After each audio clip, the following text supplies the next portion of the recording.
આપણે આપણી day to day લાઈફમાં આપણું જીવન સમતામય અને શાંતિમય કેવી રીતે બનાવી શકાય તે માટે સંબોધન કરવા હું અહીં નિલેશભાઈને આમંત્રિત કરીશ. સ્વાગત કરતે આજ તુમારા, સ્વાગત કરતે આજ તુમારા, आओ आओ जी प्रिय मेहमान की मंगल स्वागत है. चंपल थोड़ा कभी डॉक्टर जरा થોડું અધ્યાત્મ ગર્ભિત પણ રહે છે એટલા માટે.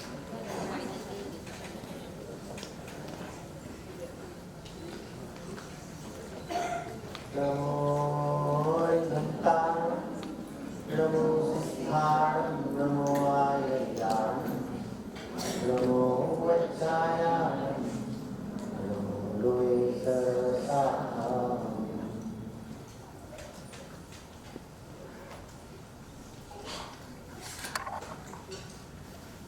આજનો એક માંગલિક પ્રસંગ, તેની અંદર આપણે બધા જે સૌ એકત્રિત થયા છે, મૂળ એકત્રિત થવાનું કારણ અને આવા આયોજન કરવાનું જે કારણ છે તે જીવનનું ઘડતર કરવા માટે આ બધા આયોજનોની આવશ્યકતા જોવામાં આવે છે. જીવનનું જે ઘડતર જોવામાં આવે છે તો જીવનની અંદર અનેક પ્રકારના પાસા જોવામાં આવે છે અને અનેક પ્રકારના પાસાઓને લઈને આવા સેમિનારની અંદર અલગ અલગ સબ્જેક્ટ દ્વારા એક આપણને એક વિચારધારા મળે છે, એક સોચ મળે છે, જેને લઈને આપણે જો આપણા જીવનની અંદર એપ્લાય કરીએ તો અવશ્ય આ જીવન સફળ બને છે.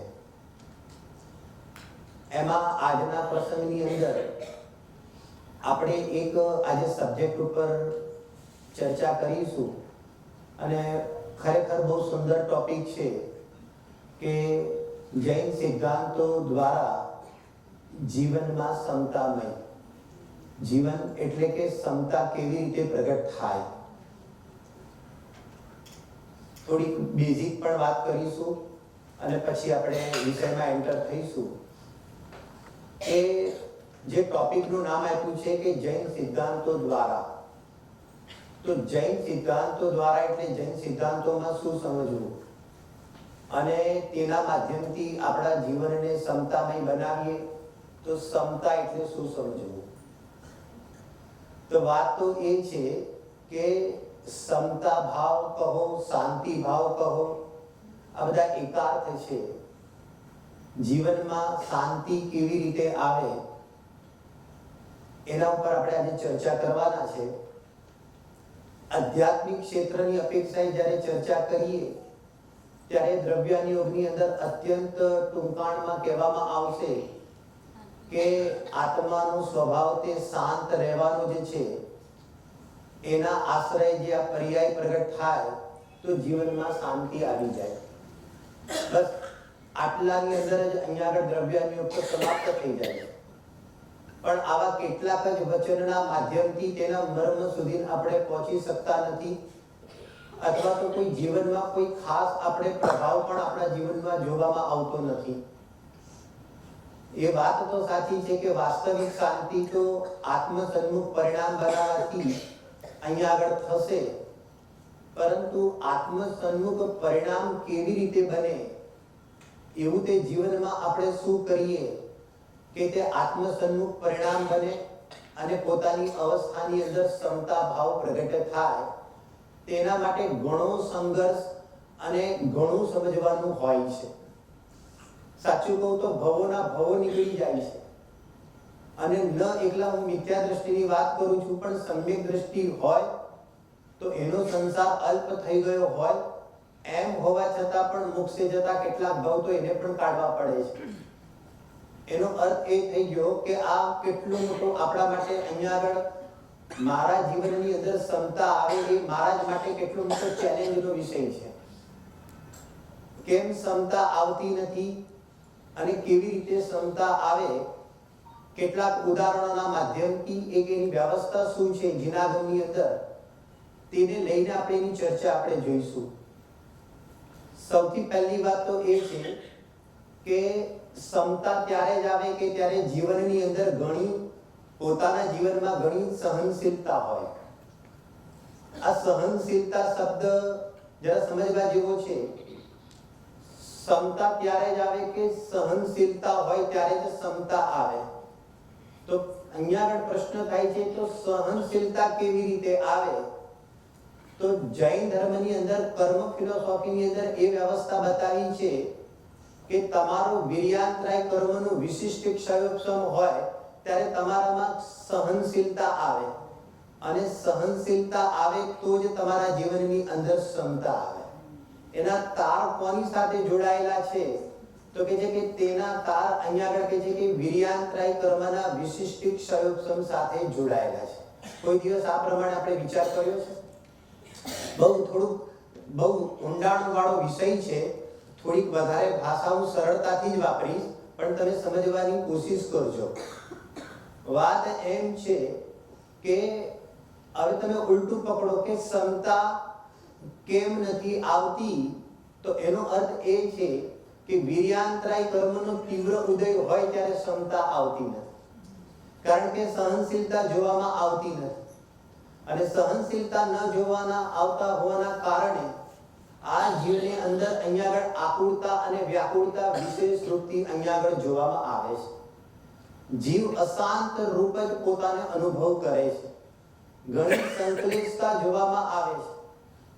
મોટી વાતોમાં નહીં, પરંતુ નાની વાતોમાં પણ જો ઘણી સંકલિતતા જોવામાં આવે ત્યારે એમ સમજવું કે વર્તમાનની અંદર મારો તે અંતરાય કર્મનો જે ઉદય છે તે અત્યંત તીવ્ર ચાલી રહ્યો છે, અને તેના કારણે આ એક વ્યવસ્થા બની રહી છે.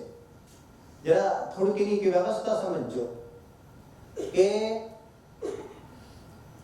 3 કર્મ છે. એક મોહનીય કર્મ છે, એક વેદનીય કર્મ છે, અને એક અંતરાય કર્મ છે. ટોપિક જરા સમજજો કે આ જે 3 છે ને, આ 3 બેનપણી છે. બેનપણી એટલે સમજો છો? બેનપણી કોને કહેવાય?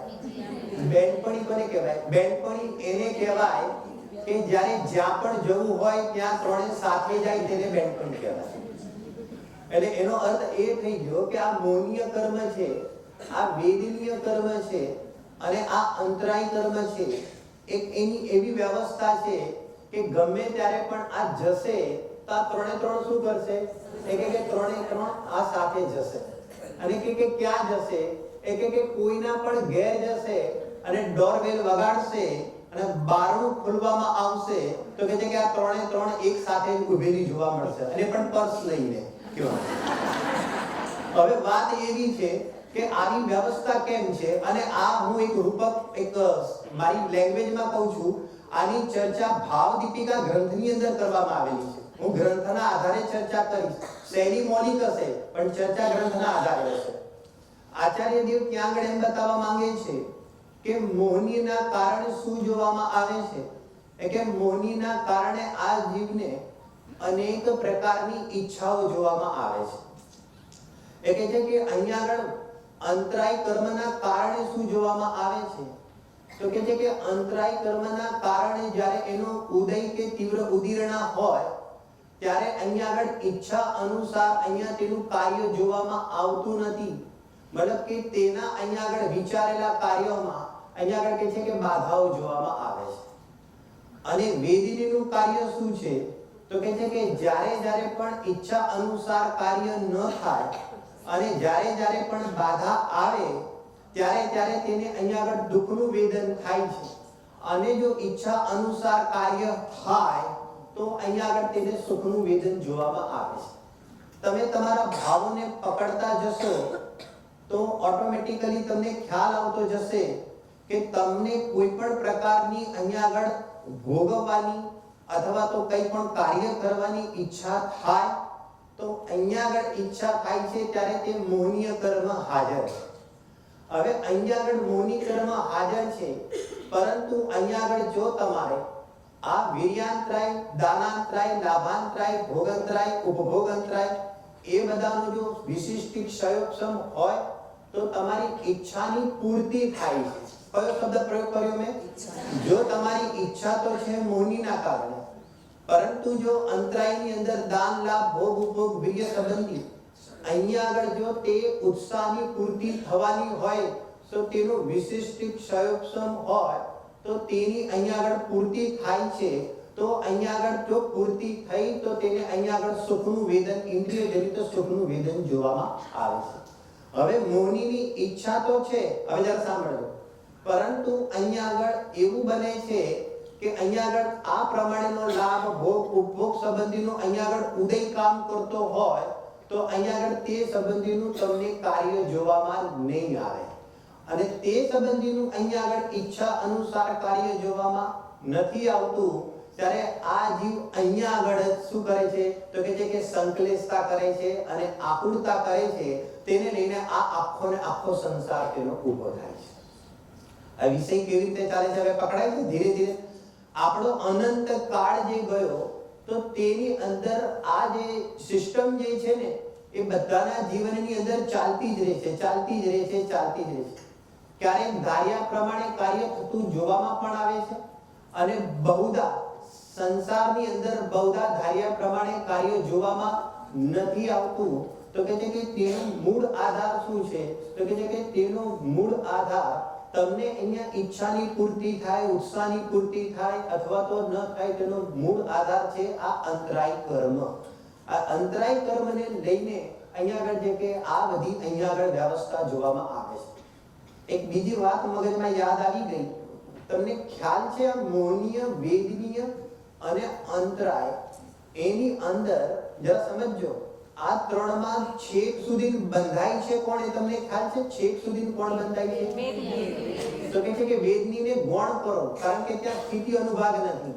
અહીંયા આગળ બંધાય છે એ અપેક્ષાએ વાત કરીએ તો અંતરાય કર્મ બંધાય છે. મોહનીનો બંધ પણ 9મા ગુણસ્થાન સુધી થાય છે. વેદીનો અસાતાનો લઈએ તો અહીંયા આગળ તેનો બંધ પણ અહીંયા આગળ કે છે 6ઠા સુધી થશે. પરંતુ અંતરાય કર્મ તમે કલ્પના કરી છે, અંતરાય કર્મનો બંધ 10મા ગુણસ્થાન સુધી થાય છે. એ મુનિરાજ ઉપસમ શ્રેણી માંડે તો ત્યાં આગળ પણ સપક શ્રેણી માંડે તો પણ 10મા ગુણસ્થાન સુધી તેનો બંધ થાય છે. અને અહીંયા આગળ કહે છે કે તે અનુસાર સંસારની અંદર કાર્ય પણ જોવામાં આવે છે. જરા એક એક વસ્તુ સમજજો ગંભીરતાથી. આ અંતરાય કર્મને લઈને આપણે વાત કરી રહ્યા છીએ તો કે છે કે હવે અહીંયા આગળ પોઈન્ટ એ આવીને ઊભો રહી ગયો કે આપણે અહીંયા આગળ ડિસ્ટર્બ થઈ જઈએ છીએ, ઈચ્છા અનુસાર કાર્ય ન થાય ત્યારે આપણે ડિસ્ટર્બ થઈ જઈએ છીએ. તો અહીંયા આગળ ડિસ્ટર્બ થવાનું કારણ તો મેં બહિરંગ નિમિત્તમાં કીધું કે અંતરાય કર્મનો તીવ્ર ઉદય છે તો તમે ડિસ્ટર્બ થાવ છો. હવે અહીંયાથી આપણી ફાઇલ ખુલે છે કે હકીકતની અંદર એ તો બહિરંગ નિમિત્ત છે. વાસ્તવિકતામાં તો જૈન ધર્મના જે સિદ્ધાંતો છે એ સિદ્ધાંતો જેટલા અહીંયા આગળ ઓછા પચેલા હોય છે અથવા તો નથી પચ્યા હોતા એટલા માટે આપણે ડિસ્ટર્બ થઈએ છીએ. મૂળ વાત આ છે. અને જૈન ધર્મના સિદ્ધાંતની અંદર ભલે કદાચ આપણે જાજુ ન ભણીએ એમ હોવા છતાં પણ અહીંયા આગળ ખાલી ફક્ત ને ફક્ત એટલું જ સમજીએ આજના પ્રકરણ અનુસાર તો કે છે કે દ્રવ્યોની સ્વતંત્રતા અને પર્યાયની યોગ્યતા. બસ આ મૂળ વાત છે. અને ત્રીજી ચીજ છે કર્મ ફિલોસોફી. દ્રવ્યની સ્વતંત્રતા જે છે તે અહીંયા આગળ આપણે સાંભળીએ તો છે, પરંતુ જ્યારે દ્રવ્યોની અંદર ઘટના બને છે ત્યારે તેને આપણે સ્વીકારવા તૈયાર નથી, કારણ કે આપણું એ પ્રમાણેનું જ્ઞાન કામ કરતું નથી. પર્યાયની યોગ્યતા આપણે સાંભળીએ તો છે, પણ જે સમયે જે પર્યાય થાય છે તો મારા મોહ અનુસાર, મારી ઈચ્છા અનુસાર જો તે પર્યાય અન્ય થાય છે તો મને તે પર્યાયની યોગ્યતા સ્વીકાર નથી. બહુ સમજવા જેવી વાત છે.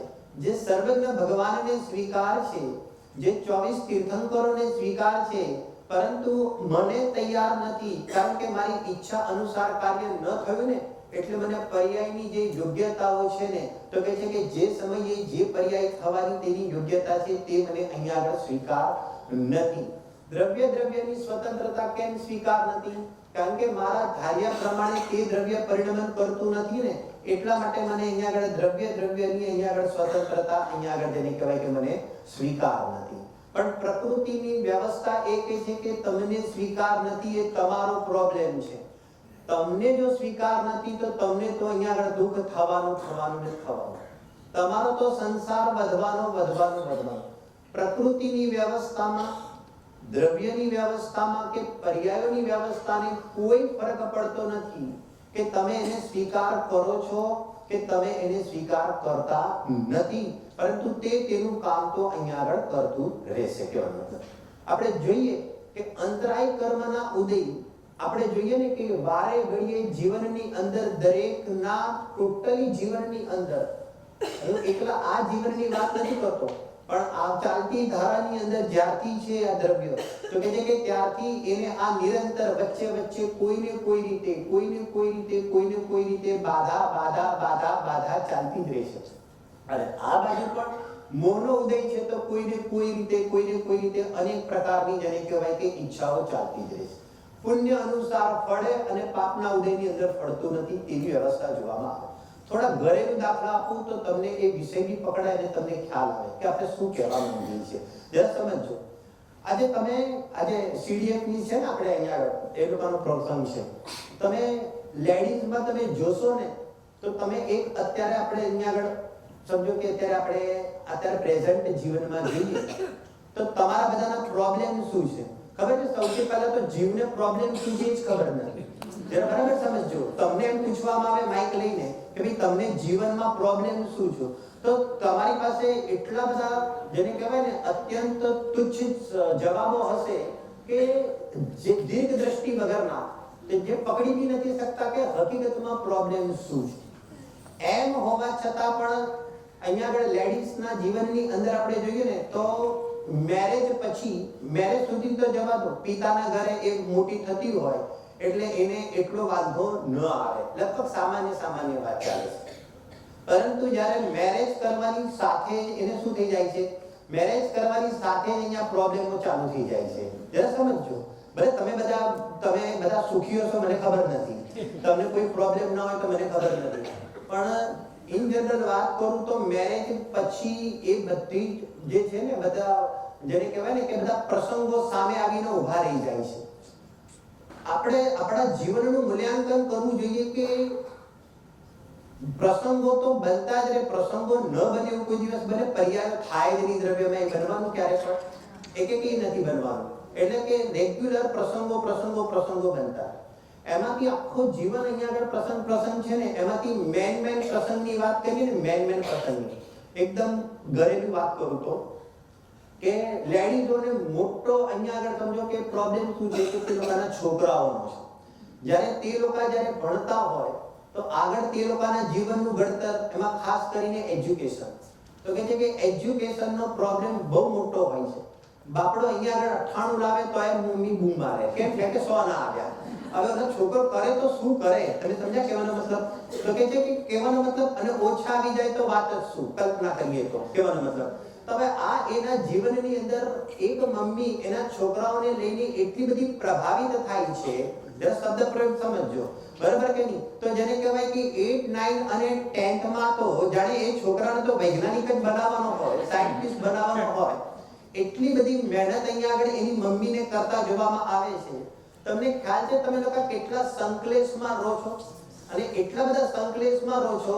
સાથે વાત કહી દો, છોકરો ભણશે તો ભણશે, નહીં ભણે તો નહીં ભણે, માર્ક્સ આવવાના છે તો આવશે, નહીં આવવાના તો નહીં આવે, પરંતુ તમારી સંકલેશતાના કારણે તમે મોહનીય, વેદની અને અંતરાયમાં તીવ્ર અનુભવનો બંધ કરો છો. અને ગેરંટીથી તમે સાંભળી લેજો, તમે જ્યારે ફરીથી પાછા ભણવા બેસશો ને કોઈ પણ ભાવમાં, તો તમને માર્ક્સ તો નથી જ આવવાના, એની પણ ગેરંટી છે. કારણ કે એનું કારણ વ્યવસ્થા એ છે કે તમે જ્ઞાનાવરણ પર પણ તમે બંધ કર્યો.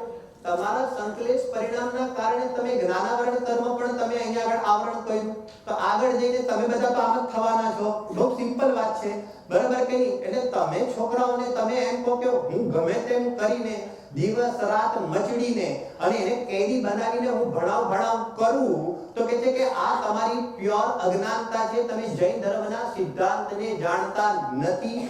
આની અંદર મારે એ બિલકુલ નથી કહેવું કે મા બાપનું પોતાનું કર્તવ્ય હોય, જવાબદારી હોય, ડિસિપ્લિન હોય અને ધ્યાન રાખવાનું જ હોય, વળવું પડે તો વળવાનું જ હોય ને કદાચિત લાફો મારવો પડે તો મારવો બી પડે. એ અનુશાસનની દ્રષ્ટિકોણથી આવે છે. પણ તમારો અભિપ્રાયની અંદર તમને એમ છે કે કોઈ પણ હિસાબે મારો છોકરો તો હું એને ભણાવીને જ રહું, એની અંદર આ પ્રમાણે સમજો કે તેનામાં એવી હોશિયારી આપીને જ રહું, તો આવી જે તમારી માન્યતાના કારણે તમારી જે તીવ્ર સંકલેશતા પડી છે ને, એનાથી તમારા આત્માનું ઘણું મોટું નુકસાન થાય છે.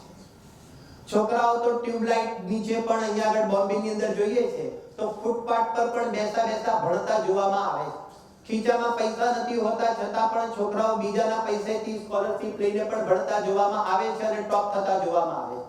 એવા બી કેસ જોવામાં આવે છે કે મા બાપ તો બિચારા બિલકુલ અભણ હોય છે, જેમને બિલકુલ જેને કહેવાય કે કશું જ આવડતું નથી, અને ખેડૂતનો જીવ હોય તો તેને ગણતા પણ ન આવડે, એમ હોવા છતાં પણ તેના છોકરાઓ પણ ટોપ થતા પણ જોવામાં આવે છે. આ પૂર્વના પુણ્યના ફળના અહીંયા આગળ ખેલ પણ જોવામાં આવે છે. તમે તમારા છોકરાઓને શું ભણાવતા, અરે એની બુદ્ધિ છે, એનો વિકાસ છે, તેની પર્યાયની યોગ્યતા છે અને તેનો ક્ષયોક્ષમ છે. આમ તમે જ્યારે બીજા દ્રવ્યને કંઈ કરી શકતા જ નથી, એનું દ્રવ્ય એની પર્યાયો બધી ખચિત છે અને એની હુનરથી એ આગળ વધે છે, તો આવું જ્યારે જ્ઞાન થાય છે ત્યારે માતા પિતા ભલે એની જવાબદારી તો નિભાવે છે, પરંતુ ખરેખર પોતાની જાતે ને જાતે એક પોતે જેને કહેવાય કે આવી રીતે ફોર્સ કરીને પોતે જે અહીંયા આગળ પ્રભાવિત થાય છે, તો કહે છે કે તેટલો તે પ્રભાવિત થતો નથી. આ એક સામાન્ય દાખલો છે કે જૈન ધર્મના સિદ્ધાંતો શું અપાવશે, તો કે જૈન ધર્મના સિદ્ધાંતો જ શાંતિ અપાવશે. જગતની અંદર તમે એમ કહો કે કોઈ વ્યક્તિ કોઈને તૈયાર કરી લે અને હું અહીંયા આગળ જેને કહેવાય કે સુખી થઈ જાઉં, તો કહે છે કે એવી વ્યવસ્થા જગતની અંદર નથી. આવી રીતે અહીંયા આગળ આપણે જોઈએ કે તમારો જે પ્રોબ્લેમ છે તે સૌથી પહેલો લઈને અહીંયા આગળ છોકરાઓને તમે ગણતા જજો. મેં કાલે રાત્રે આ જ કહ્યું છે, રાત્રે ટ્રેનમાં બેસ્યા પછી મેં કીધું લેડીઝોના પ્રોબ્લેમ પહેલા આપણે વિચારીએ. ત્યારે તો હું કહું ને કે તમને બધાને શું પ્રોબ્લેમ છે, બરાબર ને? એમ સૌથી મોટો અહીંયા આગળ જેને કહેવાય કે પ્રોબ્લેમ તમારા છોકરાઓનો. બીજો લાઈફની અંદર બીજા પ્રોબ્લેમ મોટા કહું છું, નાના નહીં. મોટા પ્રોબ્લેમ શું હોય છે ખબર તમારે? કહે દાખલા તરીકે જેને કહેવાય ઘરની અંદર ફર્નિચર બનાવવાનું હોય ને, ત્યારે મોટા પ્રોબ્લેમ જેને કહેવાય કે ત્યાં આવીને ઉભા રહી જાય છે. તમે જોજો તમારી આ જે ઉદાહરણ આપું છું ને, સૌથી હાઈએસ્ટ કસાયો ક્યાં થાય છે ને તેના જ હું તમને ઉદાહરણ આપું છું. મારી પાસે ડેટા છે, વર્લ્ડના ડેટા છે અને અમેરિકા અને લંડનના એવા ડેટા મારી પાસે પડેલા છે કે ઘરની અંદર જ્યારે ફર્નિચર બનાવવાનું હોય, રેનોવેટ કરાવવાનું હોય, આખું નવું બનાવવાનું હોય, બંગલા બનાવવાના હોય ને, ત્યારે ઘરની અંદર આમ તો પાછા બે જણ રહે ને, ત્યાં તો બેની જ પદ્ધતિ છે. તો કહે છે કે એમાં બે છે ને અને બંનેની વિચારધારા અલગ હોય અને છતાં પણ બંનેની વિચારધારા અલગ હોય ને, એ અનુસાર અહીંયા આગળ ન જોવામાં આવે તો બંને જણ ડિવોર્સ લેતા જોવામાં આવે. આ ફેક્ટ વાત છે, એકદમ ફેક્ટ વાત કહું છું તમને. આટલી હદે કસાઈની કેટલી તીવ્રતા છે કે એક ચેતન દ્રવ્યની પણ ગૌણતા થઈ જાય છે. હું તમારું ધ્યાન એ તરફ આકર્ષિત કરું છું કે ચેતન દ્રવ્ય બંને સાથે રહે છે, પરંતુ તે ચેતન દ્રવ્ય જે ફિલિંગ્સ વાળો જીવ છે તેની પણ ગૌણતા થઈ જાય છે, ચાહે હસબન્ડ હોય કે ચાહે વાઈફ હોય. હું ત્યારે એમાં નથી જવાબ માંગતો, પરંતુ તે ગૌણ થઈ જાય છે. અને આ જડ પૂદગલ પરમાણુઓ, જડ પદાર્થો તમારા જીવનની અંદર કેટલા બધા હાવી થઈ ગયા છે, આપણને એટલો બધો મોહ થઈ ગયો હોય છે તેના પ્રત્યે કે તે જડ પદાર્થોની અંદર પણ કંઈક આમનું આમ બની જાય છે, અથવા તો સમજો કે કોઈએ બીજા પાર્ટનરે આમનું આમ કહી દીધું હોય ને એમ બની ગયું હોય ને, તો પણ અહીંયા આગળ આને સહન થતું નથી. આ શું બતાવે છે? આ વસ્તુ સ્વરૂપ સંબંધી અજ્ઞાન બતાવે છે. ત્યારે અહીંયા આગળ આપણને ઉમા સ્વામી આચાર્ય દેવ અહીંયા આગળ તત્વા સૂત્રના 5મા અધ્યાયની અંદર પુદ્ગલનું વર્ણન કરતા બતાવે છે જૈન ધર્મના સિદ્ધાંતો કે પુદયંતી ગલિયંતી ઇતિ પુદ્ગલા. તો કહે છે કે એ પુદ્ગલનું ગરાવવું, કોડાવવું, કેવી રીતે એની ડિઝાઇન બનવી, કેવી રીતે કલર થવા. તમે કલ્પના કરી છે જેટલા એશિયન પેન્ટ વાળો કલર બતાવે છે એટલા જ કલર નથી. જ્યારે તમે અહીંયા આગળ જેને કહેવાય કે બુક્સમાં જોવો છો ને એની, તો જ્યારે જે કલર તમે સિલેક્ટ કરો છો અને જ્યારે લગાવવામાં આવે છે ને, ખ્યાલ છે બધાને? ખ્યાલ છે ને કેવાનો મતલબ? તો કહે છે કે એ આપણા જેવા છે, એશિયન પેન્ટના કલરો આપણા જેવા છે, આપણે જેવા દેખાઈએ છીએ એવા નથી, આપણા અનેક રૂપો છે. ખ્યાલ આવે કેવો મતલબ? તે એશિયન પેન્ટ જેવા જેને કહેવાય કે વ્યક્તિઓના જેમ અલગ અલગ રૂપ હોય ને, તેમ જ્યારે દિવાલ ઉપર લગાડવામાં આવે ત્યારે આખો શેડ જ અલગ પડી જાય. ફર્નિચર તો પાછું એના સેટિંગનું લેવાઈ ગયું હોય, કલર તો છેલ્લો કરવાનો હોય, અને પછી શું થાય કે ઘરની અંદર લોડી થાય. બરાબર કે નહીં? મેં તો પહેલા આ સિલેક્ટ કર્યું હતું અને તમે હવે સમજો કે આ સિલેક્ટ કર્યું, અથવા આ સિલેક્ટ કર્યું, તે આ સિલેક્ટ કર્યું. આ સિલેક્ટ કર્યું હોત તો આપણું ફર્નિચર શું થઈ જાત? બરાબર કે એની સાથે શું થઈ જાત? કે સેટ થઈ જાત. તમને બધાને ખબર છે જીવનની અંદર તોની વ્યવસ્થા જ નથી. દરેક પ્રસંગની અંદર કીધું કે ભાઈ આ સિલેક્ટ કર્યું હોત તો, જો તે એ કર્યું હોત તો એ મેચિંગ ના થાય. કેમ? કારણ કે તારે અંતરાય કર્મનો ઉદય છે. મૂળ વિષય છોડતા નહીં. કારણ કે તારે અંતરાય કર્મનો ઉદય છે, તો તે જેવી જેવી ઈચ્છા કરેલી છે તે અનુસાર અહીંયા આગળ પરિણમન થવાનું જ નથી. બરાબર? પરિણમન તો એના અનુસાર થવાનું છે, પણ તારી જ એવી ઈચ્છા હશે કે તે અનુસાર અહીંયા આગળ પરિણમન કેમ નથી થતું? કારણ કે વચ્ચે કઈ બેનપણી છે? અરે બોલો, હવે તો બોલો. અંતરાય. તો કે છે કે અહીંયા વચ્ચે અંતરાય ઊભી છે, તો એ શું કરે છે કે મોહની આ પ્રમાણે ઈચ્છા નાખશે, અને અહીંયા અંતરાય શું કરશે? એક વચ્ચે બાધા પહોંચાડશે, અને અસાતા તો બેસેલી જ છે. એ તો અહીંયા આગળ ટોપલો લઈને જ બેસેલી છે. કે તમને નિરંતર અહીંયા આગળ કહે છે કે દુઃખનું વેદન થતું રહેશે. વિચાર કરો. બોલો, વિશ્વમાંથી કયું ફર્નિચર લાવો તો તમે સુખી થઈ જાઓ? એવું નથી. સાંભળજો બરાબર. લાભાંતરાય કર્મનો વિશિષ્ટ ક્ષયોપશમ હશે તો અહીંયા આગળ તમને સાતા મળશે અને સુખનું વેદન થશે. જેમ એક ગરીબની ઝોપડી હોય ને, ઝોપડી, તો તેની અંદર એને આટલું નાનું કબાટ જ બનાવવાનું હોય.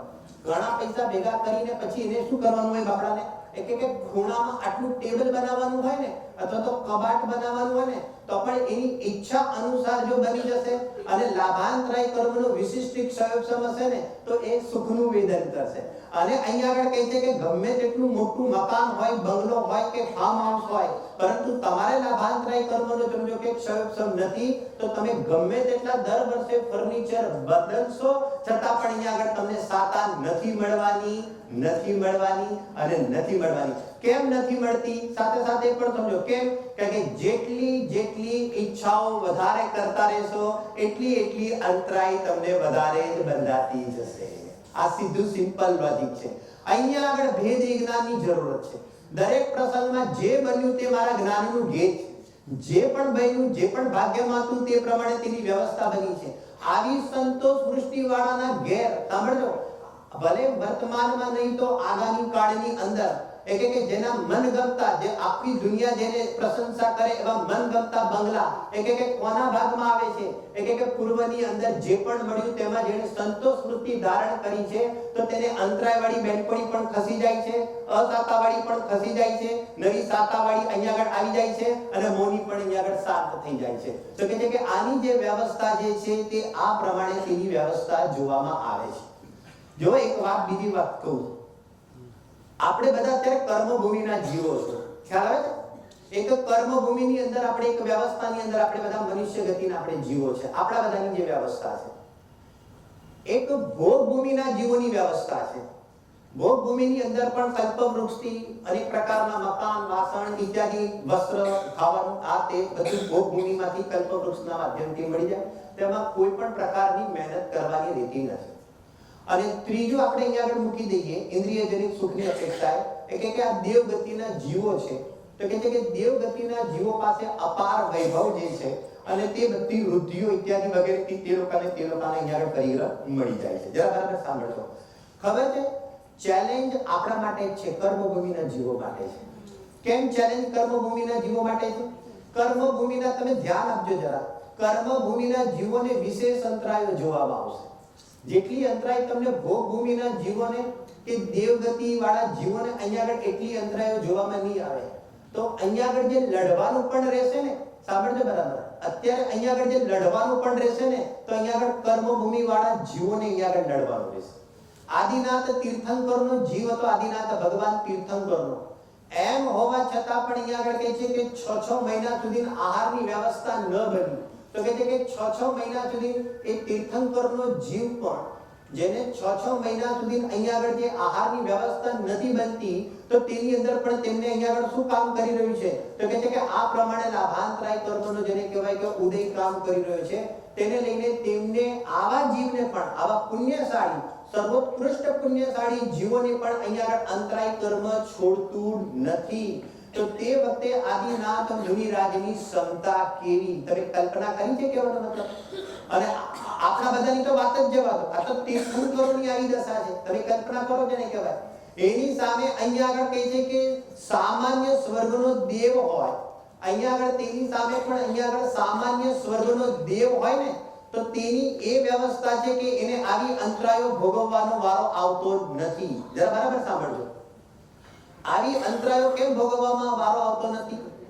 કારણ કે જેટલા સાગરનું અહીંયા આગળ જેને કહેવાય કે તેનું આયુ હોય, સ્વર્ગના દેવો છે તેમને અહીંયા આગળ જેટલા સાગરોની આયુનું અહીંયા આગળ જેને કહેવાય કે તે પ્રમાણેની વ્યવસ્થા છે, તેટલા હજાર વર્ષે તેને કંઠેથી અહીંયા આગળ કહે છે કે અમૃત જરી જાય છે. બરાબર સાંભળજો. અહીંયા આગળ એક બાજુ આદિનાથ ભગવાનના જીવને લઈએ છે મુનિ અવસ્થામાં, તેને આવી જાતની અહીંયા આગળ ભોજન આહાર સંબંધીની પણ અંતરાય આવા ઉત્કૃષ્ટ પુણ્યશાળીને પણ આવા કર્મભૂમિના જીવને અંતરાય જોવામાં આવે છે. બીજી બાજુ વાત કરીએ તો સ્વર્ગના દેવો સામાન્ય પણ હોય તો પણ અહીંયા આગળ કહે છે કે તેમને અહીંયા આગળ શું જોવામાં આવે છે? તો કહે છે કે તેમને જેટલા વર્ષનું આયુ હોય સાગરોનું, તેટલા હજાર વર્ષે અહીંયા આગળ કંઠથી અહીંયા આગળ અમૃત જરી જાય. અહીંયા વિકલ્પ માત્ર કરે અને અહીંયા કંઠની અંદર અમૃત ખાલી હોય અને ભરવું પડે તો કહે છે કે એવી અંતરાય તેમને જોવામાં આવતી નથી. અને એક બાજુ ભોગ ભૂમિના પણ જે જીવો હોય તો ભોગ ભૂમિના જીવોને પણ અહીંયા આગળ જેને કહેવાય કે કલ્પ વૃક્ષના માધ્યમથી જે પ્રમાણેનો એમને જેને કહેવાય વિકલ્પ હોય તે અનુસાર તેમની પૂર્તિ જોવામાં આવે છે. હવે બરાબર ઉપયોગ લગાવીને ધ્યાનથી સાંભળજો શું કહેવા માંગીએ છીએ. એનો અર્થ એ થઈ ગયો કે ચેલેન્જનો વિષય બોલો કઈ ગતિના જીવને અને કયા જીવોને જોવામાં આવે છે? એટલે કે કર્મ ભૂમિના જીવોને આ ચેલેન્જનો વિષય જોવામાં આવે. આપણા બધાને ઓલા બધાને ચેલેન્જનો વિષય જોવામાં નથી આવતો. દેવ ગતિનો જીવ હોય કે ભોગ ભૂમિનો જીવ હોય, જેમ એક સરળ દાખલો આપું, એક સરળ દાખલો આપું. જેમ મનુષ્ય ગતિના જીવની અંદર શું હોય ખબર છે? મનુષ્ય ગતિની અંદર જેમ દાખલા તરીકે આપણા ફિલ્ડમાં આપણી સોસાયટીમાં જે ઘણા સુખી ઘરના બૈરા હોય ને, ઘણા સુખી ઘરના બૈરા હોય ને, એ લોકોને કોઈ પ્રોબ્લેમ જ નથી આવતો.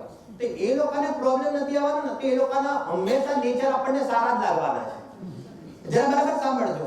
ગમે ત્યારે તમે સમજજો કે જે સોસાયટીની અંદર જે સુખી ઘરના હોય, જેની વાઈફ સુખી હોય, વ્યવસ્થિત હોય ને, એ લોકોના નેચર હંમેશા આપણને સારા જ લાગશે. કેમ સારા લાગશે? કારણ કે તેનું મગજ જ અહીંયા સંકલેશતાથી ખાલી છે. એટલે કે કેમ ખાલી છે? કારણ કે અંતરાયથી ખાલી છે. કેમ અંતરાયથી ખાલી છે? કારણ કે એટલું પુણ્ય લઈને આવે છે. એ લોકોને કોઈ પ્રોબ્લેમ જ નથી. સવારે છોકરાઓનું ટિફિન બનાવવાનું એમના ભાગમાં નથી આવ્યું. બરાબર ને? પતિ દેવોને ઊભા થઈને ચા તરત જોઈએ તો ચા બનાવવાનું અહીંયા આગળ જેને કહેવાય કે તેના ભાગમાં નથી આવ્યું. નીચે ઉતરીને ઓલી શાકભાજી વાળી જોડે લડવાનું પણ એના ભાગની અંદર. અને બોલો એટલે કે એ શાકભાજી લેવા માટેનું જેને કહેવાય ને એ કચ એટલે કે તેના ભાગમાં નથી આવવાનું. પછી અહીંયા આગળ પતિ દેવો સાથે પૈસા માંગવાનું બારે નથી બોલવાનું. આ તેમના ભાગની અંદર જેને કહેવાય કે નથી આવવાનું. બરાબર ને? અહીંયા તો દર 4 દિવસે આપણે જરા કે હોય તો છૂટા આપજો, એટલે બાપડીને પૈસા આખા જોતા હોય પણ બોલે શું એટલે કે છૂટા હોય તો જેને કહેવાય કે આપજો. બરાબર કે ભાઈ લિક્વિડ લેવાનું છે, ફિનાઇલ લેવાનું છે, તો આ ભાઈ તો કે આપણે ગયા મહિને તો ભરાવ્યું હતું તો ભાઈ અત્યારે જલ્દી એટલી વારમાં ખાલી થઈ ગયું. હવે એની અંદર પાછું લંબાવવાનું. આવું બધું એના ભાગમાં નથી આવવાનું. ઘી માટે ડબ્બા લેવા માટે પણ તેના ભાગમાં એટલે કે નથી આવવાનું. કેમ નથી આવવાનું? કારણ કે એટલું પુણ્ય લઈને તે આવી છે. બરાબર? આપણા મુકેશભાઈના વાઈફ છે ને નીતાબેન, ઓળખો તમે બધા? બરાબર કે નહીં? એટલે કે મુકેશભાઈના વાઈફ ખરા ને નીતાબેન, એટલે કે એમને આવી કચકચ ને આવું આમાંથી કોઈ નીતાબેન ઉભા ના થતા. મુકેશભાઈના વાઈફની વાત કરું છું, નીતાબેન. બરાબર કે નહીં? કહેવાય હંમેશા એમના ચહેરા તમે સમજ્યા કેમ સમજા? ચહેરા ખીલેલા જોવામાં આવે છે. કેમ ખીલેલા જોવામાં આવે છે? ગમે ત્યારે પણ કોઈ જાવ ને તો એ લોકોની પર્સનાલિટી જોવો. બરાબર ને? જેને કહેવાય ને તો એ લોકોને બધાને ખીલેલા ચહેરા, આવકાર એ લોકોનો જોવો, બહુ સુંદરતાથી વાત કરતા જવાનો. આ સુંદરતાની પાછળ હકીકતમાં તેમનું પુણ્ય કામ કરે છે, બાય નેચર નહીં. બહુ સમજવા જેવી વાત છે. આ નેચર બાય નેચર અંતરંગમાં પડે છે. પણ જો એક પાપના ઉદયની અંદર જો એક પ્રતિકૂળતા આવી જાય છે ત્યારે તમારો નેચર કેવા પ્રકારનો છે? જો કોઈ અંતરાય આવી જાય છે ત્યારે તમારો કેવો નેચર છે. જો અહીંયા આગળ પૈસા ખટી જાય છે અને જો ખરેખર જેને કહેવાય કે એક જેને કહેવાય કે ઘી પણ અહીંયા આગળ ચમચી લઈને ચલાવવું પડે છે, ત્યારે અંદરથી તમારી ક્ષમતા છે કે નહીં, ત્યારે અંદરથી શાંતિ છે કે નહીં. ઘરે 4 મહેમાન આવી જાય છે અને ખરેખર અહીંયા આગળ ચા બનાવવા માટે દૂધ નથી, એમ હોવા છતાં પણ અહીંયા આગળ શાંતિ રાખીને પોતાના છોકરા માટે બચાવેલું દૂધ પણ સમજો કે મહેમાનો પીરસે છે કે નહીં, ત્યારે ખબર પડે છે કે ખરેખર અંદરની અંદર કર્મભૂમિના જીવોની જે ચેલેન્જ છે અહીંયા આગળ તો કે છે કે તે ભોગભૂમિ વાળા અને સ્વર્ગના દેવો માટે નથી. એટલા જ માટે ભગવાન આદિનાથ પણ ભગવાન કર્મભૂમિમાંથી બન્યા, સ્વર્ગમાંથી કે ભોગભૂમિમાંથી કોઈ ભગવાન બનતું નથી. ચાલે છે આ લેડીઝની શક્તિ, આ નારીની શક્તિની આજે વાત કર્યું. તમે અત્યારે જે ફિલ્ડમાં ઊભા છો, તમારા અંદરમાં જે તમારા બધી ચેલેન્જ છે, અને લેડીઝોની ચેલેન્જ હંમેશા ઓલવેઝ વધારે જ હોય. એનું કારણ કહી દઉં તમને, એક બહુ સુંદર વ્યવસ્થા બતાવું છું, તમે એને અન્યથા ન લેતા, સ્વરૂપ સમજજો. શું કહેવા માંગુ છું? એક તો સ્ત્રી પર્યાયનો બંધ ક્યારે થયો હોય ને કે કઈક એવી જાતના હિન પરિણામ થઈ ગયા, તો તેની સાથે સાથે તેની અંતરાયો પણ આવવાની. હમણાં જે પ્રમાણે ઘટિત કર્યું તો કહે છે કે તેની સાથે સાથે તેની વ્યવસ્થા પણ એવી રીતે રહેશે કે તેને અહીંયા આગળ શું થાય છે કે કર્મભૂમિની અંદર એને સંઘર્ષ કરવાનો રહે છે. જેમ પુરુષોને એટલો સંઘર્ષ નથી, જરા બરાબર સમજો, જેટલું માતાને, દીકરીને, આપણી બહેનોને એ લોકોને જે સંઘર્ષ છે જન્મતાની સાથે તે જેને કહેવાય કે તે રીતે અહીંયા આગળ મરણ સુધી એના જીવનની અંદર જે સંઘર્ષ છે ને, એવો સંઘર્ષ અહીંયા આગળ કહે છે કે તે પુરુષોને જોવામાં આવતો નથી. કંઈક એવું એમનું પુણ્ય એવું હોય છે. પરંતુ તમને ખબર છે, જો વિશેષ કરીને જો ક્ષમતા ધારણ કરે છે તો કર્મોની નિદ્રા જે પુરુષો નથી કરતા ને એ રીતે, એ અપેક્ષા એ કહેવા માંગુ છું. તો અહીંયા આગળ કહે છે કે શ્રીની પર્યાય એવો અહીંયા આગળ સંઘર્ષ કરે છે કે તત્વજ્ઞાનની સાથે ધર્મની આરાધના પણ કરે, પોતાના ગ્રહસ્થને પણ નિભાવે, પોતાની ઘર ગૃહસ્થી પણ ચલાવે, પતિદેવને પણ ખુશ કરે, સાસુને પણ ખુશ કરે, સસરાને પણ ખુશ કરે, છોકરાઓને પણ ખુશ કરે. તમે કલ્પના કરો, એમાં પોતાનું જીવનમાં પોતાની જગ્યા કેટલી એ ભૂલી જઈને બધાને ખુશ કરે, તેનું નામ શ્રી કહેવામાં આવે. આ વ્યવસ્થા છે. પણ આ કોણ બતાવશે? આ સ્ત્રીને તૈયાર કોણ કરશે? સ્ત્રીને પુરુષ નહીં તૈયાર કરે, સ્ત્રીને જૈન ધર્મના સિદ્ધાંતો તૈયાર કરશે. એક વસ્તુ સમજજો બરાબર.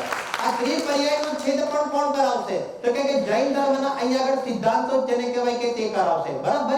એક વસ્તુ સમજો. અંતરાય તો તમે જ્યાં ઊભા હશો ને, સાંભળજો બરાબર, અંતરાય તો તમે જ્યાં ઊભા હશો ને ત્યાં આવવાની અને કે છે કે આવવાની. કેમ આવવાની? કારણ કે તે નવરી છે. આપણી ભાષામાં કેમ આવવાની?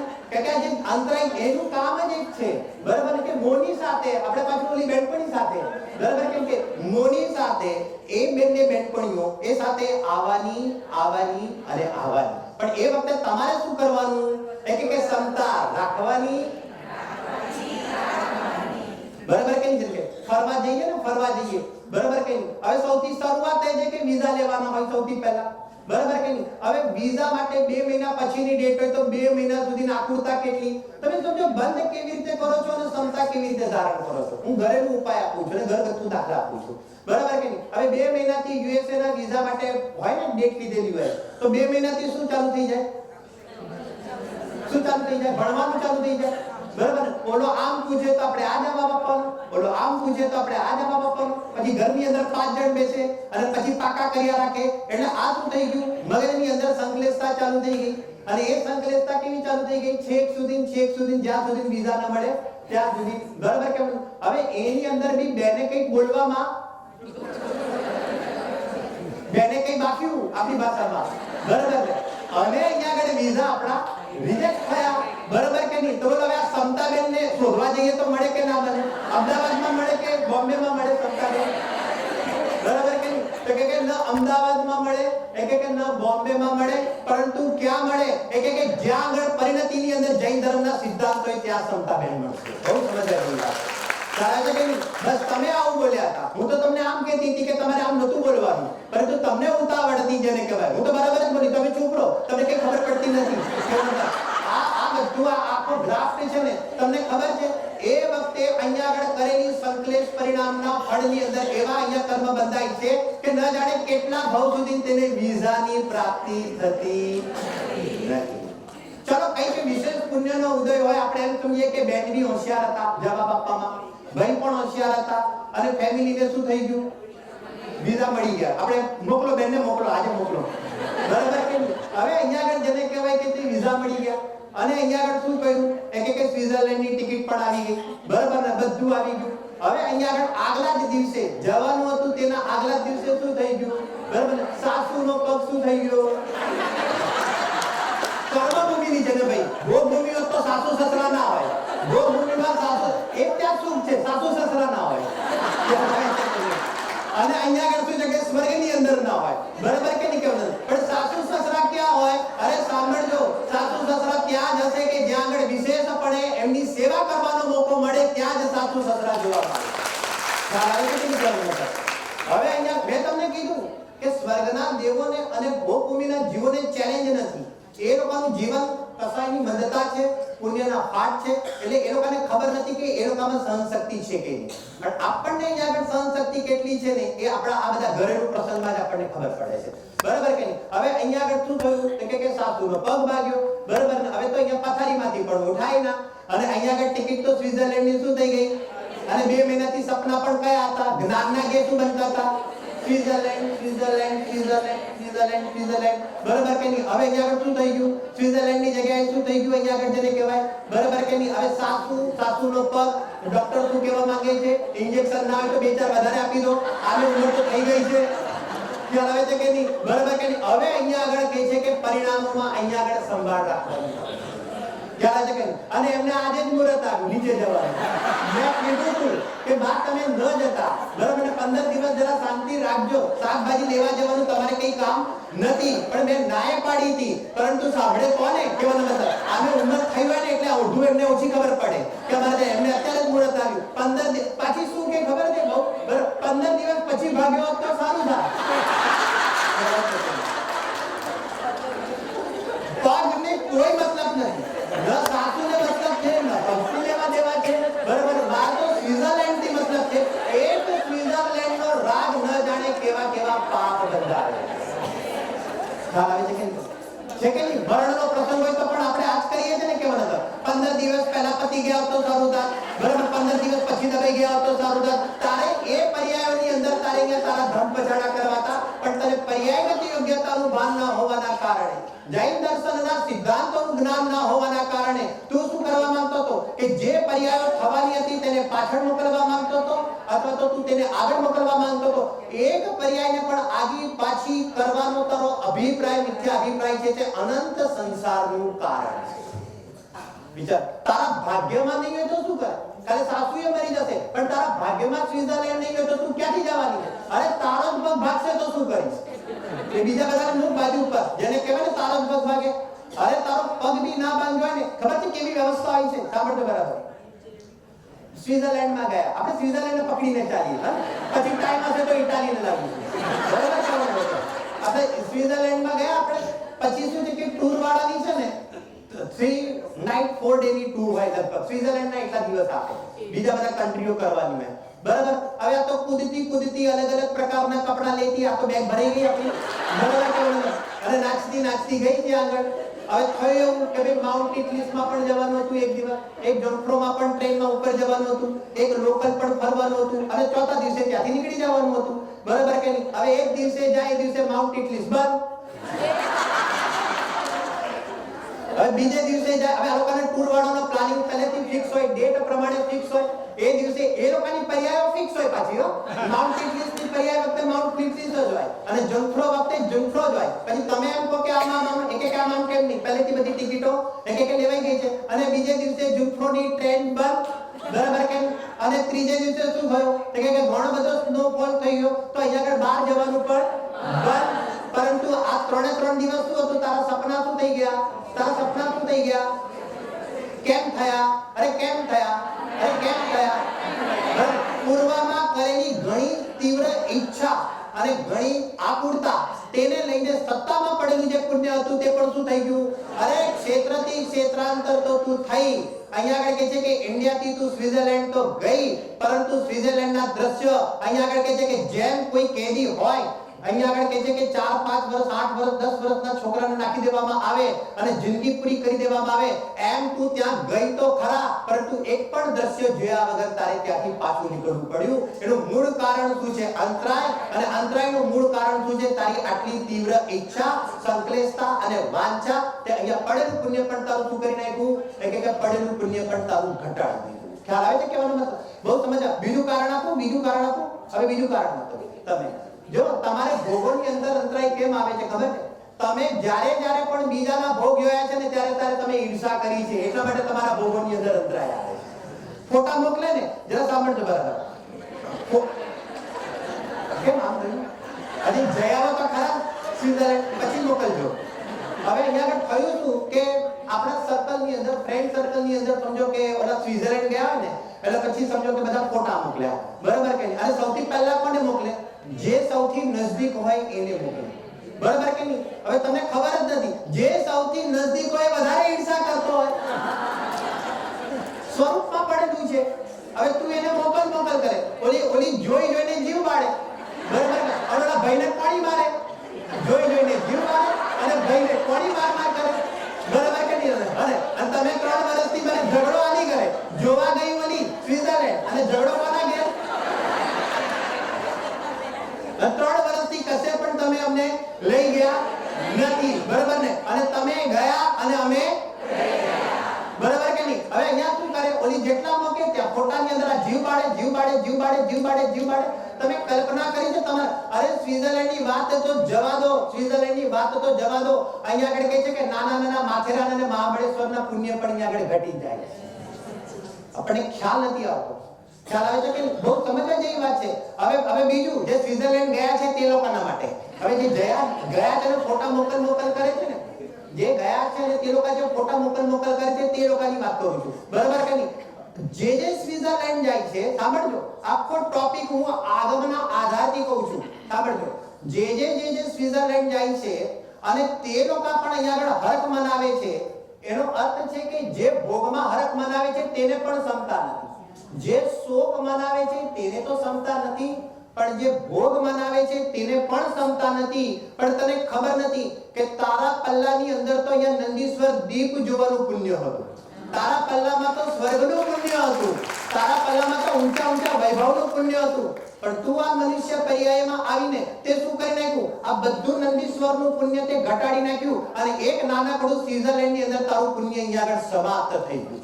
કારણ કે નંદીશ્વર દીપની જે ચર્ચા કરવામાં આવી છે, તો અહીંયા આગળ કહે છે કે વચનો દ્વારા કહી શકાતું નથી, કરોડો અબજો દ્વીપ દ્વારા એ દ્વીપોનું વર્ણન થઈ શકતું નથી.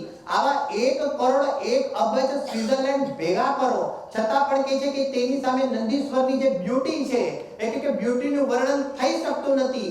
તારું તો જ્ઞાનનું ગેટ તે બનવાનું હતું પુણ્ય પ્રમાણે, પણ તું આટલાની અંદર શું થઈ ગયો? જેમ એક ભિખારીનો છોકરો, સાંભળજો બરાબર, એક ભિખારીનો છોકરો એક ઢોકળાની અંદર રાજી થઈ જાય, એમ અહીંયા આગળ એક કર્મભૂમિનો મનુષ્ય અહીંયા આગળ એક સ્વિટ્ઝરલેન્ડની અંદર રાજી થઈ જાય છે. કારણ છે કે આ દશા છે, આ પોઝિશન છે, જેને કહેવાય પુણ્ય ક્યારે વધી જાય છે, ક્યારે ઘટી જાય છે. જો ક્ષમતા ભાવ ધારણ કરે, સાંભળજો બરાબર, જો ક્ષમતા ભાવ ધારણ કરે તો પુણ્ય બેઠું વધે છે, અને જેટલી પણ ઈચ્છા અને આકાંક્ષા કરે છે તેટલું બેઠું અહીંયા આગળ પુણ્ય શું થઈ જાય છે?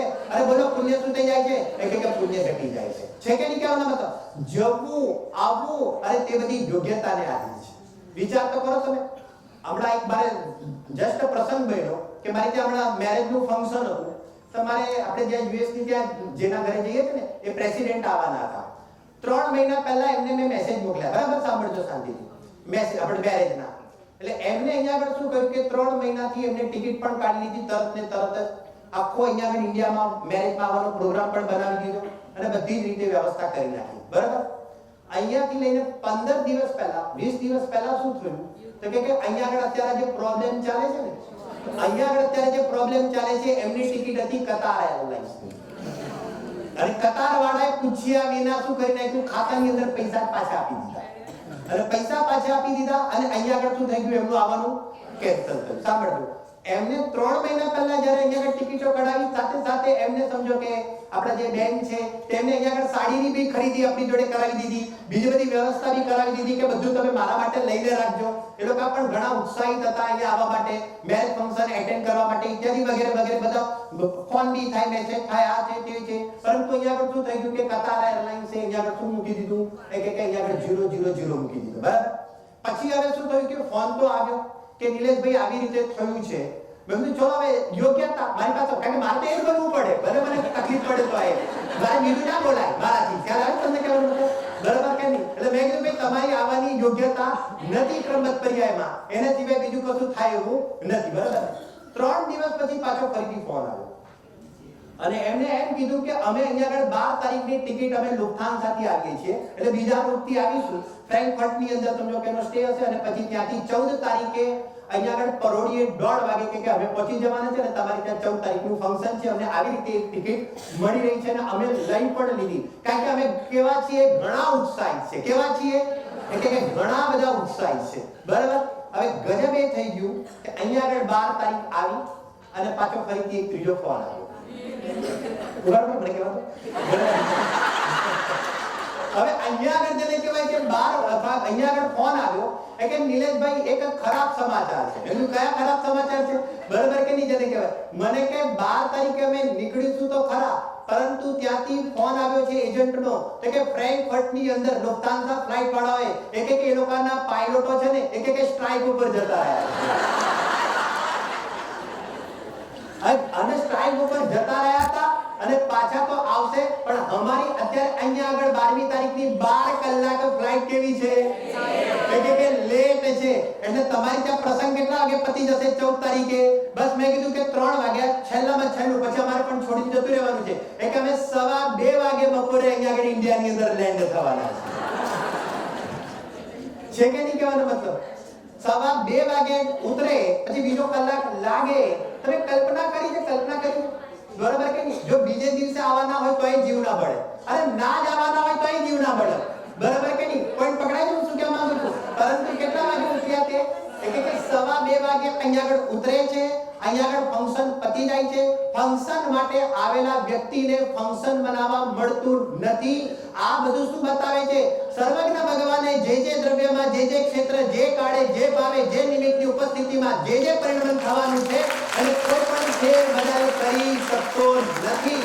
બોલો હવે મારે જીવ બાળવો, એમને જીવ બાળવો કે કોને શું કરવું, કે કોઈ પાયલોટ વાળાને આપણે તેને કહેવાય કે કઈ કેવું, ફ્લાઇટ વાળાને સમજો કે આર્ગ્યુમેન્ટ કરવો કે ના કઈ કહેતા કઈ નહીં કરવું. બનતી ઘટનાઓથી પ્રભાવિત ન થવું, કારણ કે તું માત્ર દર્પણ છે, તું માત્ર જ્ઞાતા દ્રષ્ટા છે. જે પણ દ્રશ્ય થાય છે તે દર્પણમાં માત્ર ઝલકે છે, દર્પણ પ્રભાવિત નથી થતો. આમ દુનિયાની અંદર જે બી ઘટના બને છે તો કહે છે કે તારે પ્રભાવિત નથી થવાનું, તે બન્યા વગર રહેવાની નથી, પણ તારે તો માત્ર સિદ્ધાંતોને સમજીને ક્ષમતા ભાવ જ ધારણ કરવાનું છે. ઘડીએ ઘટના જીવનના એટલા પ્રસંગ છે. સુભાષભાઈ આખું જીવન આવી રીતે ગયું છે અંતરાય વાળું. મારી વાત કરું છું, તમારી નહીં. બરાબર કે નહીં? કોઈ પણ જગ્યાએ જઈએ, સ્વિટ્ઝરલેન્ડ જઈએ તો એ શું થાય? સ્વિટ્ઝરલેન્ડ શેના માટે જાય? અરે સ્વિટ્ઝરલેન્ડ શેના માટે લોકો જાય? બરાબર. તો સ્વિટ્ઝરલેન્ડ જેને કહેવાય કે હવા ખાવા માટે, બરફમાં રહેવા માટે જાય ને. જ્યારે 2014 માં મારે જવાનું થયું ત્યારે 30 ડિગ્રી ત્યાં સ્વિટ્ઝરલેન્ડમાં કેટલી હતી? સુભાષભાઈ કેટલી ડિગ્રી હતી? અને જીવ તો ત્યારે બળ્યો. સાંભળજો બરાબર. અને હું 1 વીક રોકાયો અને કોઈ દિવસ સાંભળ્યું છે કે બારી બારણા ખોલીને આપણે રહેવાનું? એટલે કે રૂમની અંદર બારી બારણા ખોલીને, બરાબર, બારી બારણા બધું ખોલીને અમે અઠવાડિયું કાઢ્યું. અને સાંભળજો, અને જેવી જીનીવાથી ફ્લાઇટ પકડીને અને તે વખતે અહીંયા આગળ વરસાદ પડ્યો. કે તું તારે જીવ બાળતો જા અને વરસાદ જોતો જા. જીનીવામાં વરસાદ, અહીંયા આગળ ફ્લાઇટ ઉપડે અને અહીંયા આગળ વરસાદ પડે. કે અઠવાડિયું થઈ જાય એટલે ત્યાં વધારે ગરમી હોય એટલે વરસાદ પડી જાય. બરાબર. તારા ભાગ્યમાં બરફ નતો તો કોણ આવવાનું હતું? તે કઈ મિથ્યા કલ્પના કરી રાખ. તું ક્ષેત્ર બદલે છે, તું કાળ બદલે છે. અમે આ સીઝનમાં જઈએ, અમે આ પ્રમાણે જઈએ, અમે આ તું ખાલી મુંગેરી લાલના સપના જોવે છે, એના સિવાય તું બીજું કાંઈ જ કરતો નથી. મારે છે ને આપણા લગ્નનો પ્રસંગ ગયો, તમને બધાને તો ખ્યાલ જ છે, આપણે બધા એક જ સમાજના છીએ. એના પહેલા મારે 3 વર્ષ પહેલા છે ને મામેરાનો પ્રસંગ ગયો. આ તમે જીવ જીવંત દાખલા એટલા માટે આપું છું, જો એક વાત સાંભળો, આ ગંભીર વિષય છે પણ સરળતાથી બધાને પચે અને જગતની અંદર બનતી ઘટનાઓમાં આપણે તે વખતે સિદ્ધાંતોને કેવી રીતે યાદ કરીએ ને એના માટે હું ઘરેલું દાખલા આપું છું. આજનો પ્રસંગ એ પ્રમાણે છે અને ખાસ કરીને આપણે જેને કહેવાય કે બહેનોનો આપણે છે તો કહું છું ને, બહેનોની ચેલેન્જ ઘણી મોટી હોય છે. પ્રસંગે ને પ્રસંગે આ બધું ઘટના બનતી હોય છે તો કેવી રીતે શાંતિ રાખવું. મામેરાનો મારો 3 થી 4 વર્ષ થયા, 3 વર્ષ પહેલા મારો પ્રસંગ હતો અને અઠવાડિયા જ પહેલા મારી વાઈફને શું થઈ ગયું, અહીંયા આગળ જેને કહેવાય સ્લીપ ડિસ્કનો પ્રોબ્લેમ થઈ ગયો. સ્લીપ ડિસ્કનો પ્રોબ્લેમ થઈ ગયો. હવે મામેરું તો અઠવાડિયા પછી બરાબર કે નહીં, હવે રોવે કે હસે, મામેરાનું હસે કે મામેરાનું રોવે. હવે તમે કહો મારી વાઈફ મામેરાનું હસે કે મામેરાનું રોવે, બરાબર કે નહીં. અને એને રોવાનું કોનું હતું, કારણ કે જે મામેરામાં સાડીઓ લાવ્યા હોઈએ, જે દાગીના બનાવ્યા હોઈએ, તમે કહેતા નહીં, પાછા કહેતા નહીં, હું કહી રહ્યો બરાબર કે નહીં. હવે મામેરાનું નથી રોવાનું, પરંતુ હવે સુભાષભાઈ કરે તો શું કરે, બેન્ડ વાજા બી હોય, મામેરા નહીં હોય કે ના હોય, બરાબર કે નહીં, તૈયાર થવાનું હોય, બરાબર કે નહીં. હવે થયું શું, તો ઘરવાળા કે ભાઈંદર મામેરું હતું, આપણે બોમ્બે રહીએ, હવે શું કરીએ કે બેનને ઊંચા કરીને, એમ્બ્યુલન્સ બોલાતા એમ્બ્યુલન્સ નથી પણ ગાડીમાં ઊંચા કરીને શું કરો કે ગાડીમાં ઊંચા, આ ફેક્ટ વાત છે, આ એકદમ જીવંત અને ફેક્ટ વાત છે.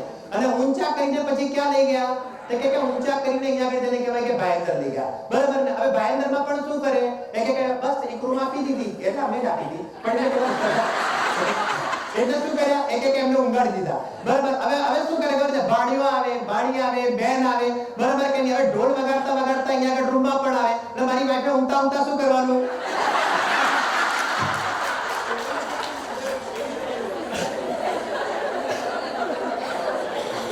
મેં 2 મહિનાથી કીધું હતું, મેં 2 મહિના તું કુદરતી નહીં સમજ, હું ત્યાં તત્વાર સૂત્ર વાંચ્યું છું અને અંતરાય કર્મ વાંચ્યું છું પણ કોઈ મારું સાંભળે તો ને.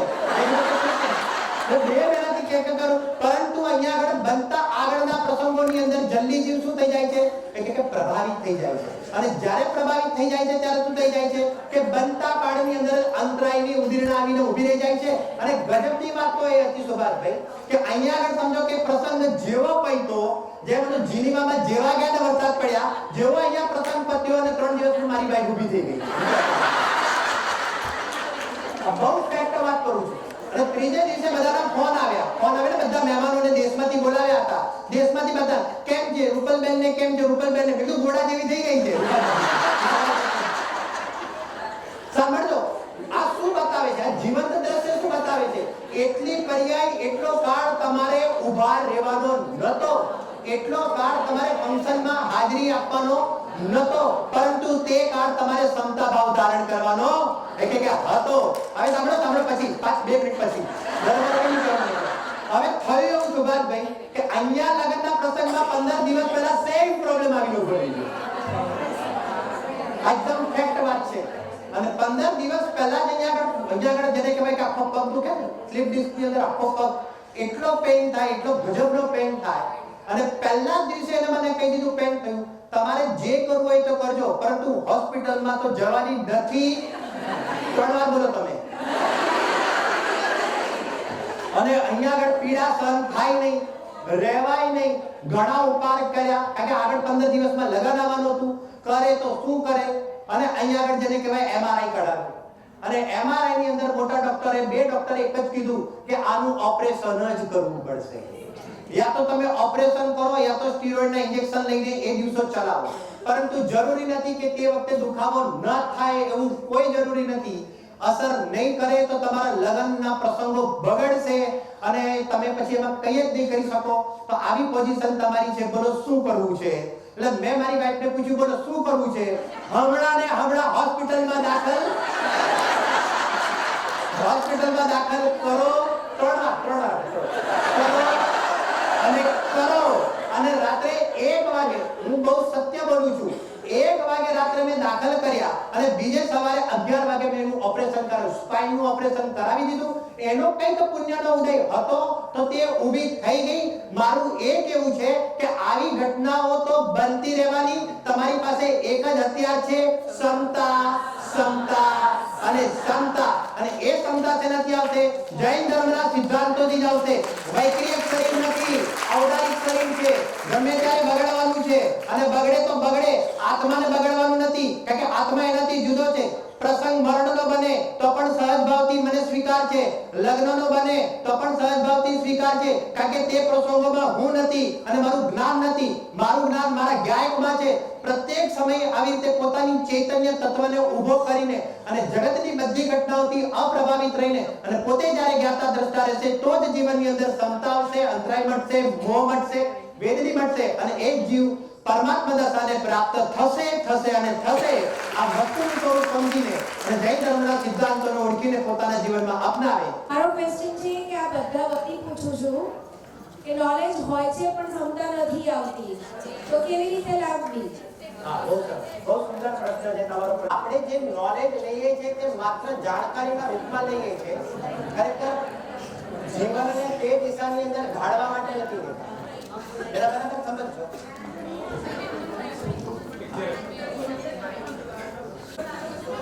હા, આપણને નોલેજ હોવા છતાં પણ ક્ષમતામય કેમ નથી આવતી? બે વ્યક્તિ છે, બંને ફ્રેન્ડ છે. એક ફ્રેન્ડને કેન્સર થયું હોય છે, બીજો ફ્રેન્ડ તેને લઈને ડોક્ટરની પાસે જાય છે અને હવે બંને ડોક્ટરની પાસે જાય છે તો ડોક્ટર સમજાવે છે કે તમને કેન્સર કેવા પ્રકારનું થયું છે, શું નહીં, અને આગળ જો એનો ઈલાજ નહીં કરવામાં આવે તો આગળ તમને શું પ્રોબ્લેમ આવી શકે છે. તો કહે છે કે ડોક્ટર તો બંનેની ઇન્ફોર્મેશન આપે છે, પરંતુ જેને કેન્સર હોય છે તો કહે છે કે તે દરેક ઇન્ફોર્મેશનને શું કરે છે કે શાંતિથી ગરજથી સાંભળે પણ છે અને ડોક્ટર કે એ અનુસાર ઈલાજમાં પણ ઉતરે છે.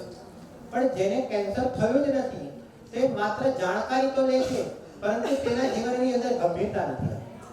એવી રીતે આપણા જીવનની અંદર પણ જો આપણા પ્રત્યે પોતાના પ્રત્યે જો ગંભીરતા હશે કે મારે ખરેખર આ અનંત દુઃખથી છૂટવું જ છે, કોઈ પણ રીતે સમજો કે મારા શત્રુ બહારમાં નથી, મારા શત્રુ તો મારો મોહ છે, અંદરમાં મારો વિકાર છે, તે મારો શત્રુ છે, મારે એનું કોઈ પણ રીતે તત્વજ્ઞાન કરીને મારે એનો સુધારો લાવવો જ છે.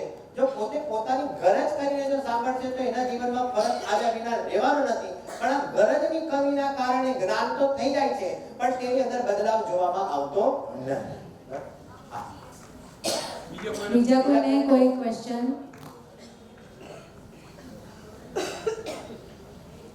બધા મૌન થઈ ગયા એકદમ શાંતિથી.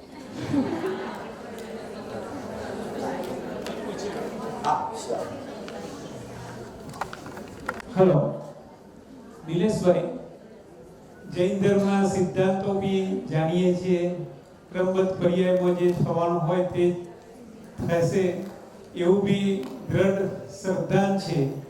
તે છતાં પણ જ્યારે આકુરતા આવે છે ત્યારે તો એ ક્રમબદ્ધ પર્યાય યાદ નથી આવતી, પણ જ્યારે અનાકુરતા હોય ત્યારે એ ક્રમબદ્ધ પર્યાય ભૂલાઈ જાય છે અને આપણે ગમે તેવા બદલો લેવાની ભાવના થઈ જાય છે, કંઈક કરી દઈએ એવી ભાવના થાય છે. તો તેની પાછળ કઈ રીતના ક્ષમતામય જીવન જીવીશ? વાત જે આપણું આખી ચેનલ ચાલે છે બધા વ્યક્તિઓની, માણસોની, તો તેની અંદર વાત એમ છે કે એક તો પૂર્વભાવના સંસ્કારો પણ ચાલતા હોય છે, પૂર્વભાવના સંબંધો પણ ચાલતા હોય છે. પૂર્વભાવની ઘટનાઓની અંદર આપણે એ વખતે જ્યાં પણ જેની રીતે જોડાયા હતા તો કે છે કે તે રૂટની અંદર આગળનું ભવિષ્ય આપણું બનતું જાય છે. હવે વાત એ છે કે આપણને કીધું કે જ્ઞાન હોવા છતાં પણ અહીંયા આગળ કહે છે કે થાય છે શું કે પૂર્વભાવના જ્યારે સંસ્કાર તીવ્ર એ રીતે ચાલતા આવે છે તો આપણે જ્ઞાનને ગૌણ કરી દઈએ છીએ, પરિસ્થિતિને મુખ્ય કરી દઈએ છીએ અને વળી પાછા આપણે જોડી દઈએ છીએ. તો આની અંદર વાત એવી છે કે પંડિત ટોડરમલજી એક બહુ સરસ દાખલો આપ્યો છે કે જ્યારે નદીનો પ્રવાહ તીવ્ર હોય ત્યારે તો તેની અંદર કોઈ અહીંયા આગળ તરીને છૂટી જવા માંગતું હોય, બચી જવા માંગતું હોય તો કેમ બનતું નથી. પરંતુ જ્યારે પ્રવાહ મંદ હોય અને જો પોતે પુરુષાર્થ કરીને નીકળવા માંગે તો તેને અહીંયા આગળ નીકળવાનો અવકાશ છે. એવી રીતે આપણા બધાના જીવનમાં કસાયોની તીવ્રતા પણ જોવામાં આવશે અને ક્યારેક વચ્ચે કસાયોની મંદતા પણ જોવામાં આવશે. તકલીફ એ થાય છે કે કસાયોની તીવ્રતામાં તો આપણે સહજતાથી જોડાઈ જઈએ છીએ અને આગળની ચેનલ પણ એવી રીતે આપણે બનાવી દીધી અને આગળના કર્મો પણ બાંધી દીધા. પણ જ્યારે પણ કસાયોની મંદતા હોય છે ત્યારે ખરેખર હકીકતની અંદર તત્વજ્ઞાન કરીને અને આ શૃંખલા તોડવા માટેના જે બીજાઓ પણ થવા જોઈએ તો કે એ ન કરીને પણ આપણે અન્ય ક્ષેત્રોમાં અન્ય કાર્યોની અંદર અથવા તો બીજી રીતે આપણે લાગી જઈએ છીએ પણ તત્વજ્ઞાનને આપણે પ્રાધાન્ય આપતા નથી. એટલા માટે થાય છે શું કે તમારી કસાયની બંધતા તો થઈ જાય છે, સંસારની અંદર જરૂરત પ્રમાણે તમને ભોગની બી પ્રાપ્તિ થઈ જાય છે, ફરીથી પાછા ભોગની પ્રાપ્તિ થાય છે તો ફરીથી પાછા તમે સંકલેશ સ્થાને બાંધો છો અને વળી પાછી સંસારની કમાણી કરો છો. આમ જ્યારે પણ વચ્ચે વચ્ચે કસાયની બંધતામાં તમને જ્યારે પ્રસંગ બને ત્યારે વિશેષ વેગી જેને કહેવાય કે તે રીતે તમે વિશેષ પુરુષાર્થ કરો તો આગળની જે ચેનલ છે ને એ ધીરે ધીરે તમારી શું થઈ જશે કે તે તમારી સુકાતી જશે. એક નાનો એક દાખલો આપું છું એક જ મિનિટમાં. પારસનાથ અને કવટનો ભાવ કેટલા વર્ષો સુધી ચાલ્યો? કેટલા ભાવ સુધી ચાલ્યા? બરાબર કે નહીં? તો તમે એક સાથે તો બંનેની ચેનલ નથી તૂટી, કારણ કે પારસનાથ અને કવટ તો પૂર્વથી જ આ બાંધતા આવે છે અને ચાલતા આવે છે, પરંતુ કોઈ એક જણ શાંત થઈ ગયું તો કોઈ એક જણ જેને કહેવાય પુરુષાર્થ કરીને શાંત થઈ ગયું તો કોણ શાંત થઈ ગયું? પારસનાથ ભગવાનનો જીવ શાંત થઈ ગયો. તો પારસનાથ ભગવાનનો જીવ જો એક શાંત થઈ ગયો તો ફાયદો કવટને થયો કે પારસનાથને થયો? પારસનાથ. જો એક વાત સાંભળો, જૈન દર્શનની અંદર એ શીખવાડે છે જવાબ આપવું એ હોશિયારી નથી, મૌન થઈ જવું તે હોશિયારી. એટલા માટે મુનિ ભગવાન તો મનોમુક્તિ, વચન મુક્તિ અને કાય મુક્તિનું પાલન કરે છે. સર્વોત્કૃષ્ટ પુરુષાર્થ છે. સાંભળજો, એક બહુ સરસ વાત યાદ આવી મને. આચાર્ય દેવને પૂછવામાં આવ્યું કે વીર્યાંતરાય કર્મનો રોલ શું? તો ત્યાં આગળ શું કીધું ખબર છે? વીર્યાંતરાય કર્મના વિશિષ્ટ ક્ષયોસમથી મુનિ દીક્ષા અંગીકાર થાય છે. આચાર્ય ભગવંતોએ વીર્યાંતરાય કર્મના વિશિષ્ટ ક્ષયોસમમાં મેં આના પર બહુ વિચાર કર્યો કે મુનિ દીક્ષા શબ્દનો પ્રયોગ કેમ કર્યો એમને? કારણ કે મુનિ દીક્ષા લેતાની સાથે અથવા તો જેનામાં ઘણી ક્ષમતા હોય, દુનિયાભરની ક્ષમતા જ્યાં એક જગ્યા પર ઉત્પન્ન થાય છે તેને મુનિ દશા કહેવામાં આવે છે. બહુ સમજવા જેવી વાત છે. તો કહે છે કે આવું વીર્ય. એક બીજી વાત પણ કહું, પારસનાથના જીવે આવી શક્તિઓ ક્યાંથી અપનાવી? ગ્રહસ્થ દશાથી અપનાવી હતી. તો ગ્રહસ્થ દશાથી બનતી ઘટનાઓથી પ્રભાવિત ન થયા, પોતે શાંત રહ્યા, તત્વજ્ઞાન કર્યું, ભેદ વિજ્ઞાન કર્યું, સામેવાળાનો દોષ ન જોયો, જે પણ હતો તે પોતાનો દોષ જોયો. સીતા માતાને જ્યારે રામચંદ્રજીએ સમજો કે પ્રમાણેનો પ્રસંગ બન્યો અને જ્યારે જંગલમાં મૂકી દીધા તો તેમની પાસે કોણ હતું? રામચંદ્રજી તો નતા, પરંતુ પોતાના આત્મરામ હતા અને તત્વજ્ઞાન હતું. તો તેના બલબૂતા પર શ્રાવિકાના રૂપમાં, આરિકાના રૂપમાં તે જે એમને અહીંયા આગળ ક્ષમતાના સંસ્કાર નાખ્યા. તો જ્યારે હવે સીતા માતાના જે પણ મુનિ દીક્ષાના આવશે ને પ્રસંગો, ત્યારે મોટી ક્ષમતા કોનામાં જોવામાં આવશે? કે તે સીતા માતાના જીવનમાં જોવામાં આવશે. આમ પ્રથમાનિયોગની આખો પ્રથમાનિયોગ ક્ષમતાના ઉદાહરણથી ભરેલો છે. આપણે મહાપુરુષોના જીવનની અંદર માત્ર સ્ટોરીના રૂપમાં વાંચીએ છીએ, પરંતુ ફક્ત મારું જીવન કેવી રીતે ઘડતર થાય અને હું પણ સીતા કેવી રીતે બનું ને હું પણ રામ કેવી રીતે બનું તે રૂપમાં જો તે દ્રષ્ટિકોણથી વાંચીશું તો અવશ્ય આપણા જીવનની અંદર પણ ફાયદો અવશ્ય જોવામાં આવશે અને આવશે. બરાબર?